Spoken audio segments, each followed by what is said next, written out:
Hi everyone, welcome back to the 100-day series of Heal Your Inner Child. So today is day 20th, and we're going to talk about self-acceptance. Okay. Now, let me start with a story. Have you ever noticed that when you were growing up, okay, and when you were still a child, the way this is not obviously for everyone, but this is an example. Many of you must have noticed that your parents see you as a child, right? And as a child, your parents are trying to your parents expect certain things from you, and your parents also start putting you in a mold, so to say, of who they think you are, right? So as a child, you might be slow as a as that kid of theirs. They might feel like you cannot manage money, right? Or as a, as a kid, they probably think you're very sickly, right? You keep falling sick, okay? So there are all of these different perceptions that your parent would develop about you, okay? Now, what happens is that when we are growing up and we constantly hear our parents, people who are taking care of us, if we constantly hear from them the same things about us, right? The same criticisms, the same expectations, which could be like really bad ones, right? What happens is, as a child, we develop to behave that way because somebody we really trust, somebody who's in our inner circle, somebody on whom our survival depends, we start to develop, we trust them, right? So we also start looking at ourselves through their lenses. Okay. So one of the things of how this can show up in your adult life would be like if you were a sickly child and your parents were constantly after you or always taking care of you, right? Then what would happen is at one point in your life, when you grow up, you'll see that even if you're like say 30 now, right? Whenever you with your parents, say you live separately, but whenever you're with your parents, you will still fall sick. Because for your parents, you're that sickly child, right? That needs taking care of, right? So your parents will always come back in that mode of being the caretaker, you see? And you constantly go back to that role of being a sickly child for them, right? And of course, there is the inner child playing here, but there's also a lot of intergenerational stuff going on where you develop, like I said, since you trust this parent, right? And your dependence, your survival literally depends on them. So there is also this unconscious loyalty that you develop towards them. And this unconscious loyalty keeps going on and on and on, right? Of course. So whenever you're next to them, even as an adult, even after 15 years, you still fall sick. Um, to make them feel like they were right, that you are still that sickly child. You see how? So, what's happening is now I invite you to think of different situations of how your parents put you in a mold of a certain, you know, being a certain way. Okay, so it could be so many labels, right? Example is of a sickly child. It could be a slow child. It could be somebody who doesn't talk well, somebody who's always stuttering, somebody who's always back chatting, somebody who's very, very dumb, yeah, somebody who's a loser, so many things. And obviously, what I'm talking about are not the good ones, right? There are a lot, obviously good labels as well, but here I'm talking about the ones that kind of pull us down and how unconsciously we keep going back to those labels to feel closer to our parents, to to unconsciously make our parents feel that they are right, you know? So that's where this whole concept of self acceptance comes in, okay? Because there are so many um, areas where we are living our lives according to others, that now it's time to actually radically take back your power from all of these different places that your power has been split. Okay. And when you bring that power back, and when you bring your whole, yourself, your split self back to your own body, for a moment it'll feel alien, right? For a moment you'll feel like you don't know who you are, because you're so used to being a certain way. You're so used to being that sickly child. You're so used to being that loser who your friends or your parents said you were, right? Now, accepting yourself the way you are is a little out of place.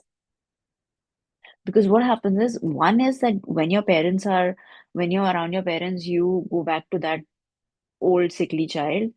But even when your parents are not around, forget about being sickly, but the labels they've put on you, like you're a slow person, you don't understand, you're dumb, that critical parent still lives in you, right?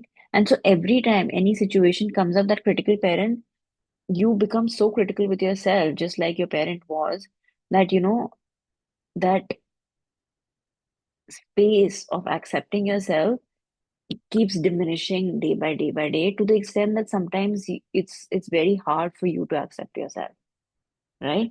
Because you're still living through the lenses of your parents, you see?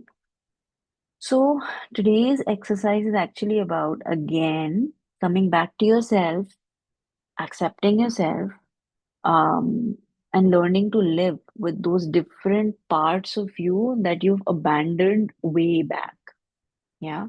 Now it's time to gain your power back. Now it's time to radically accept yourself. Now it's time to forgive yourself for abandoning yourself. And of course, we know it's not you. There are so many other reasons why it happened. But now you know the reason. Now you have your power back. Now you can uh, be that part of you that can still love you for who you are, irrespective of these labels, right? And obviously, in the process, we're breaking the shackles of these labels as well, because these labels have held you back for too long. Yeah. So now you don't need to fix yourself. You don't need to be a certain way. You can be the way you are, and actually, in the process, start thriving from that space of acceptance, right? That's what this exercise is all about. Yeah. So take a deep breath in, relax, and sit where you are um, present right now. And now place a hand on your heart and whisper to yourself, I'm not my mistakes. I am not my mistakes. I am not my wounds. I am not my wounds. I am not what others couldn't love. I am not what others could not love. I am simply me. Just say your name. So I'm simply Anisha. Human, whole, and enough. Human, whole, and enough. Now close your eyes and imagine a soft golden light flowing from your heart outward and embracing every version of you. So that version that's sickly, that version that's slow, that version that is dumb, that version that's a loser. Imagine all those versions that your parents must have built, known, unknown. And imagine this golden light from your heart going to each version. Yeah.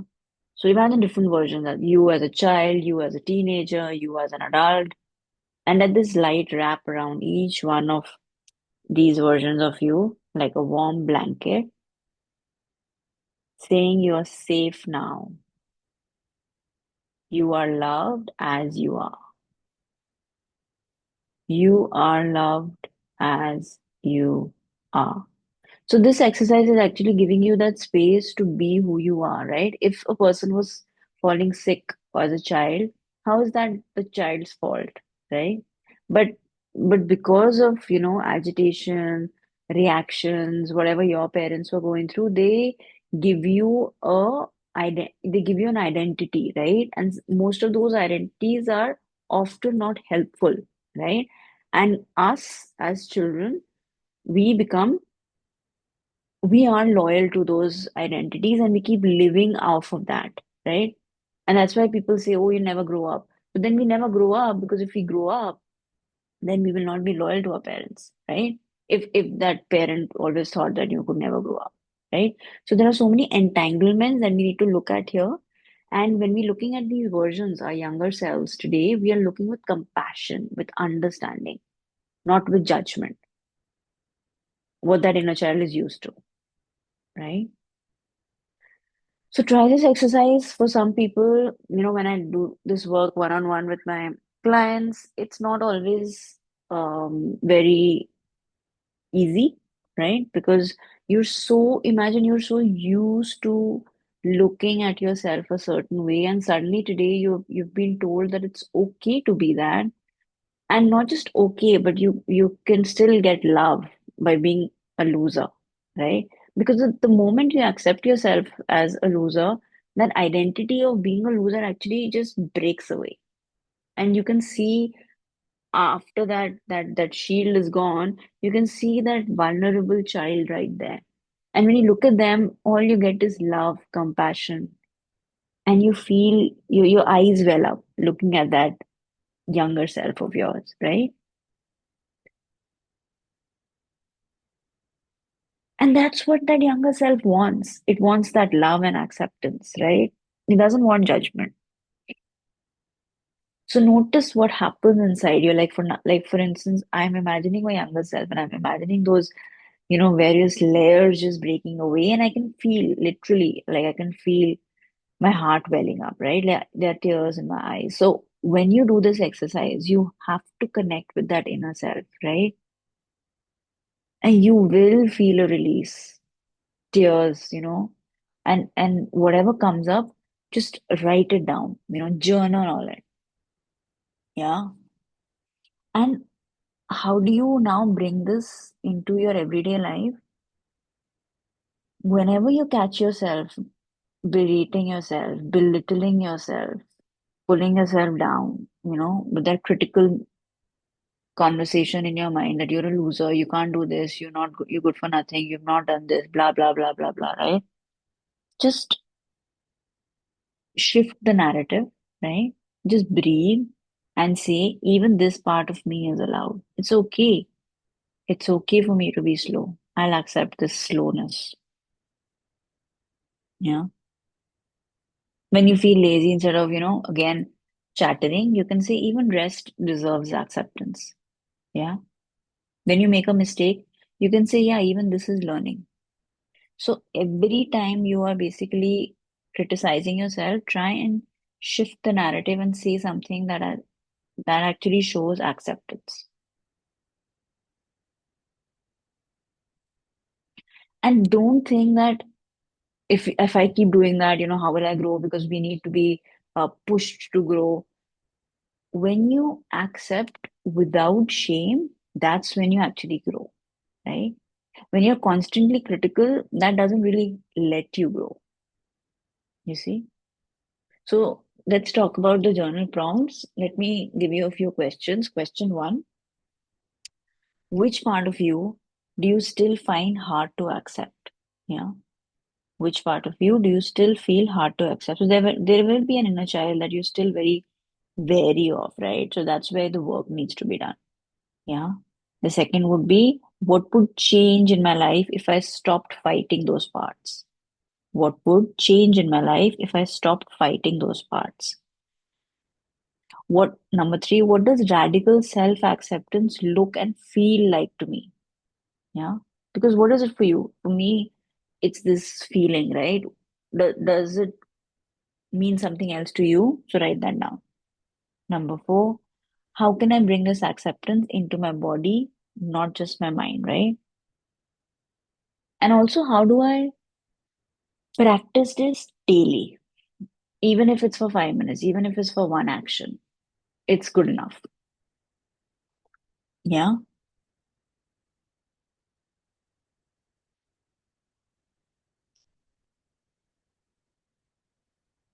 And just try and drop that judgment today for yourself and try and inculcate this with every little action if possible. Slowly, you'll have to develop the habit and you'll see your life change. It's my promise to you. Yeah.